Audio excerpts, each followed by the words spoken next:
بسم الله الرحمن الرحيم. الحمد لله والصلاة والسلام على رسول الله وعلى آله وصحبه ومن اهتدى بهداه وأشهد أن لا إله إلا الله وحده لا شريك له وأشهد أن محمدا عبده ورسوله. أما بعد، اللهم لا سهل إلا ما جعلته سهلا وأنت تجعل الحزن إذا شئت سهلا فسهل علينا أمورنا كلها واجعلها خالصة لوجهك الكريم حتى نلقاك بها يوم القيامة آمين آمين آمين. Donc nous étions arrêtés à l'exposé de la position de l'imam Al-Izz ibn Abdissalam rahimahullah, de la règle qui dit que la difficulté amène à la facilité. La seconde personnalité présentée par le cheikh est l'éminent savant l'imam Ash-Shatibi rahimahullah, dont il résume la vie par ce qui suit. En résumé, selon l'imam Shatibi rahimahullah, la difficulté qui amène à l'allègement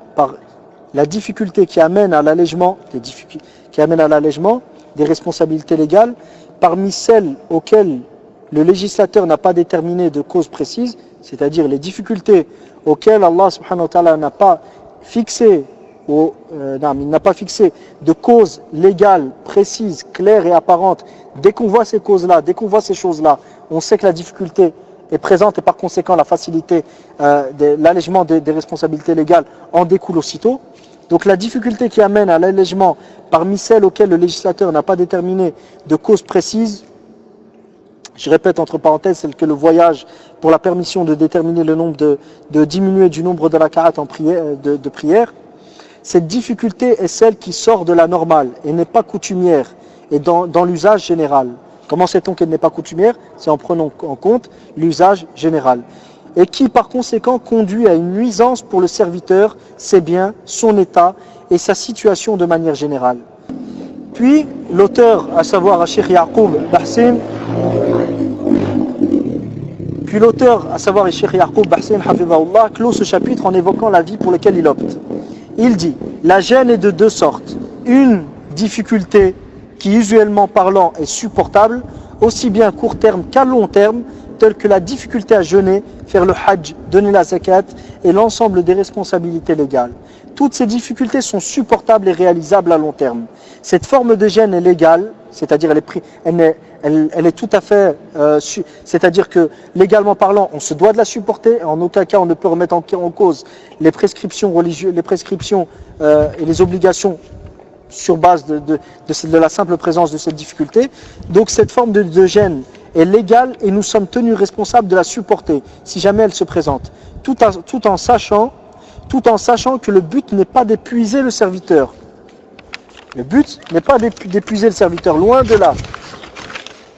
L'objectif est de lui profiter malgré les difficultés présentes, ces difficultés-là, qui ne remettent pas en cause ce profit, à savoir le profit caché ou présent derrière ces actes d'adoration.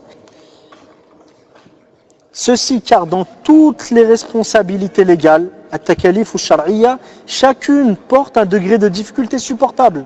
La moindre de ces difficultés est l'entraînement la moindre des difficultés présentes dans toutes les responsabilités légales, ce qu'on doit faire, ce qu'on doit pas, ce qu'on doit délaisser, la moindre des choses qu'il y a dedans est l'entraînement de son ego à délaisser les interdits et faire ce qu'Allah a légiféré.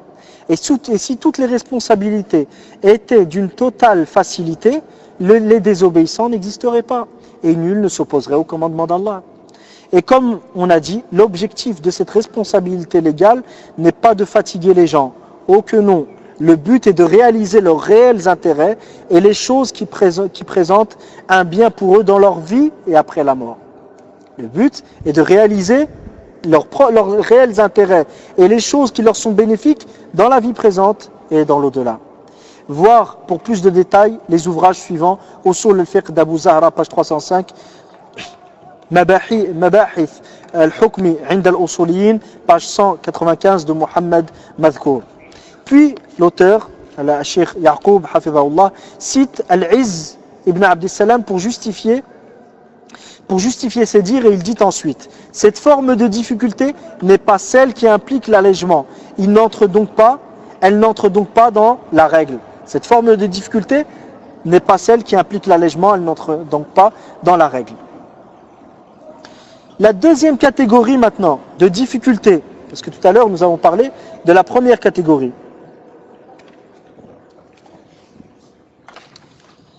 Donc la deuxième catégorie de difficulté aux yeux du cheikh, lorsqu'il a fait le résumé de ce qu'il pense, de l'avis pour lequel il opte, la deuxième catégorie est la difficulté qui est étrangère à ce que les gens connaissent habituellement et qui entre dans leur capacité. En général, ça n'entre pas dans la capacité des gens. Elle ne peut être supportée qu'en y mettant toutes ses forces. Ou encore, on ne peut la supporter en permanence. Même si on la supporte à un moment, on ne veut pas la supporter en permanence sans mettre en péril sa vie et ses biens, ou en arrivant à un point où on sera incapable de s'en acquitter.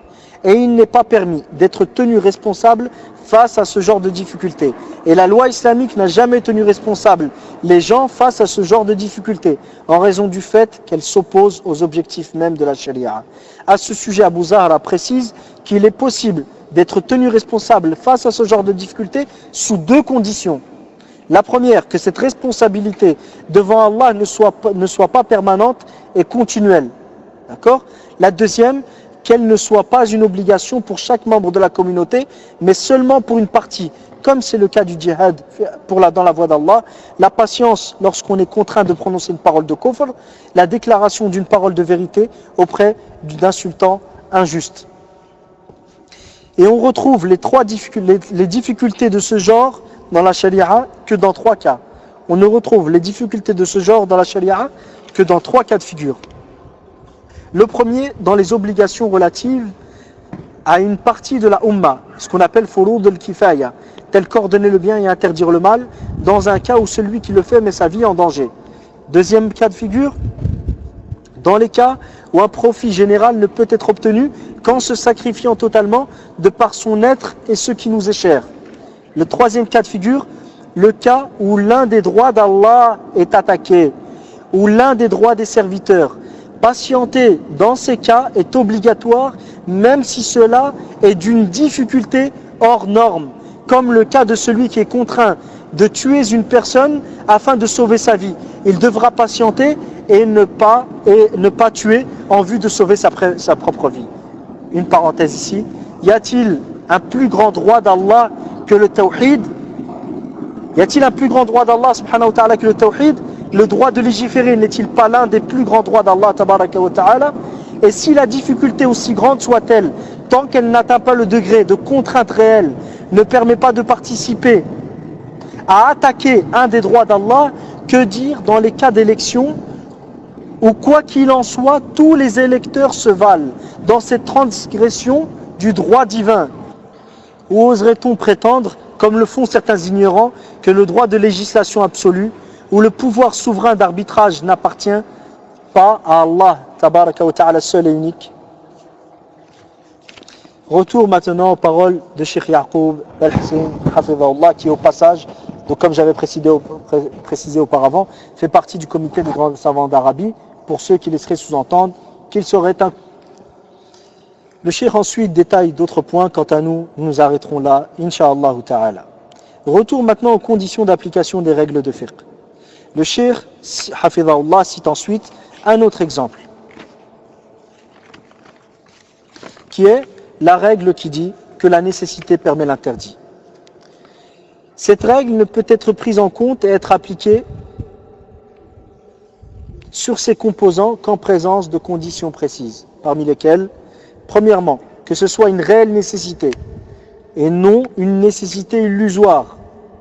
Une remarque, je laisse aux spécialistes en la matière le soin de discuter de la présence de cette réelle nécessité dans le cas du vote lors des élections présidentielles ou législatives. D'accord ?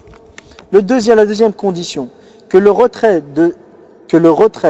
de cette nécessité s'accorde avec les objectifs de la charia. La troisième chose, que l'action entreprise pour retirer la nécessité n'amène pas à une nécessité plus grande. Et une remarque ici, l'action de voter et la participation massive aux élections n'amène-t-elle pas à une nécessité qui est encore plus grande, à savoir retirer les mauvaises conceptions présentes dans l'esprit des musulmans, à savoir l'adhésion à la démocratie en son sens shirki, la démocratie représentative qui donne le pouvoir absolu de législation à la nation. La participation massive de la communauté actuelle à ce procédé électoral amène à un méfait qui est encore plus grand que celui qui découlerait de l'absence de participation. Ce méfait, quel est-il? C'est que les gens ne distinguent plus entre le tawhid et le shirk. Les gens ne voient plus aucun mal en la démocratie. Même ceux qui disent nous participons, mais dans le même moment nous n'agréons pas et nous ne reconnaissons pas le droit de législation absolue à autre qu'Allah. Et nous ne sommes pas satisfaits du shirk et du kufr qui est présent et que vont faire ces gens-là. Mais la masse des gens à qui vous vous adressez et qui participent, est-ce que cette masse-là a cerné les conditions que vous avez établies, ou au contraire, cette masse, pour la plupart, ils ont adhéré aux principes démocratiques sur base de vos propres fatawi, qu'Allah vous guide.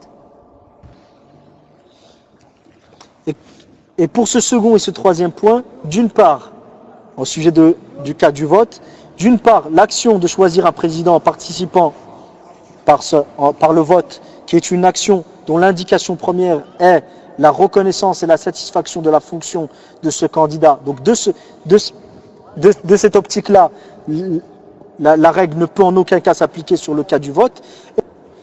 Et d'une autre part, cette participation au processus électoral amène dans la majorité des cas à l'embellissement du principe de souveraineté nationale aux yeux des gens.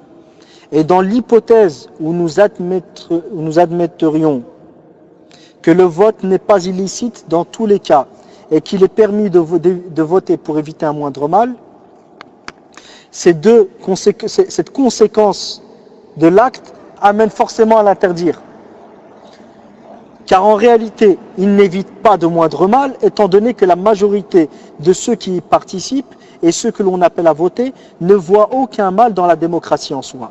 De ce fait, cette seconde condition est absente et nos efforts devraient plus se concentrer à savoir comment retirer cette nécessité bien plus grave qui a atteint la communauté que de chercher à préserver certains de ses intérêts mondains qui au final ne lui seront d'aucune utilité si elle néglige le tawhid pour lequel elle fut créée.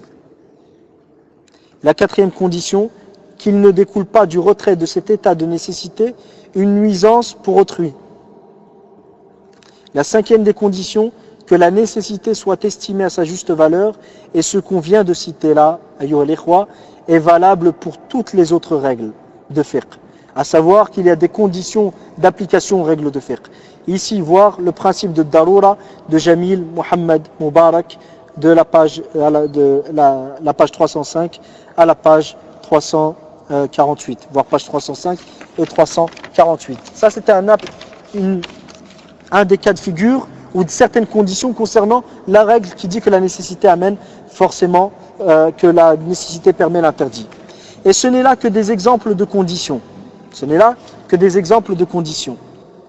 Sinon, d'une autre manière, il y a encore une condition générale pour son application.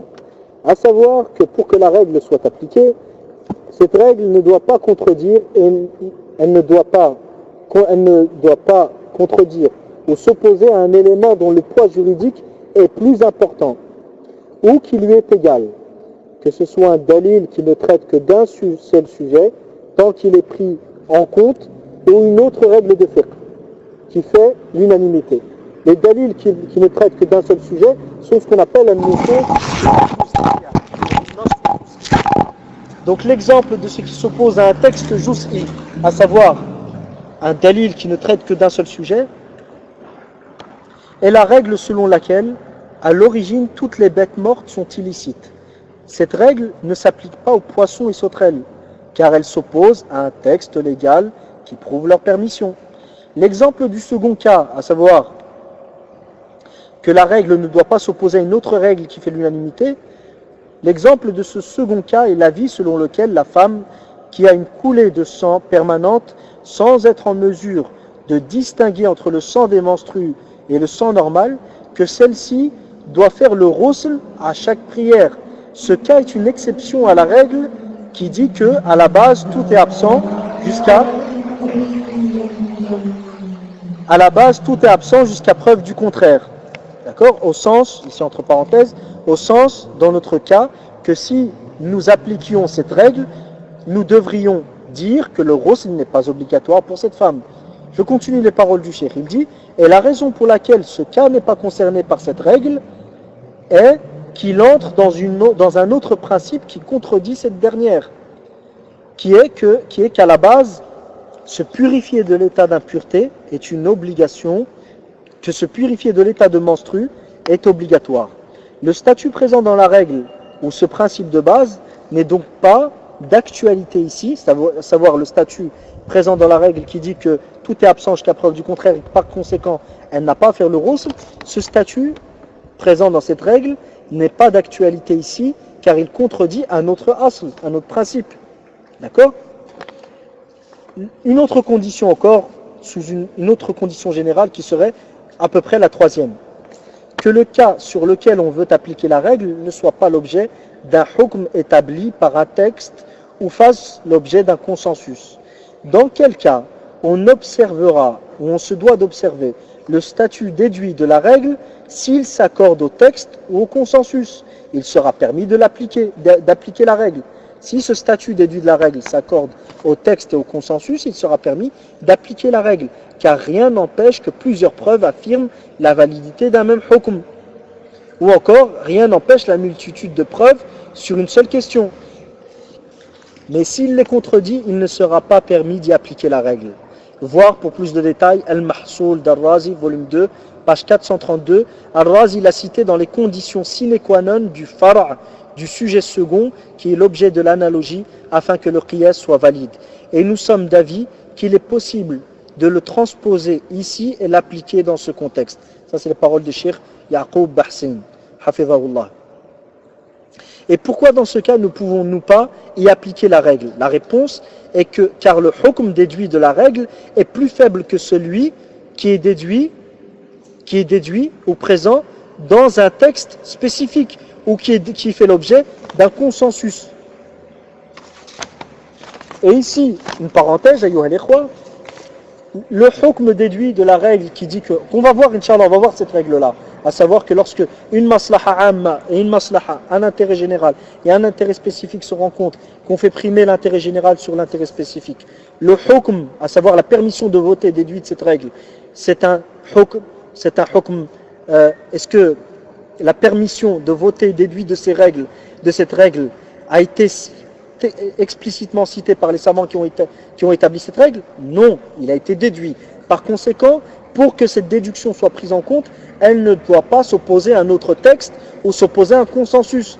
Or, le consensus s'est accordé qu'il est interdit de faire du shirk, si ce n'est de commettre du shirk sans être dans un état de contrainte réelle, à savoir que ta vie est menacée. D'accord? Que ta vie est menacée, ou autre parmi ce qui rentre dans la contrainte réelle, ce qu'on appelle al-ikrah al-mulji. Mais aussi longtemps qu'on n'est pas dans un état de contrainte, il est interdit de commettre du shirk.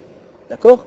Donc tout revient à savoir, ou tout le sujet revient à savoir est-ce que l'action de voter est du shirk ou non, et c'est ce qu'on verra, Inch'Allah, bi'idhnillah, par après. Et ici, Inch'Allah, s'arrête l'intervention d'aujourd'hui. Wa jazakumullahu khairan, sallallahu alayhi wa sallam.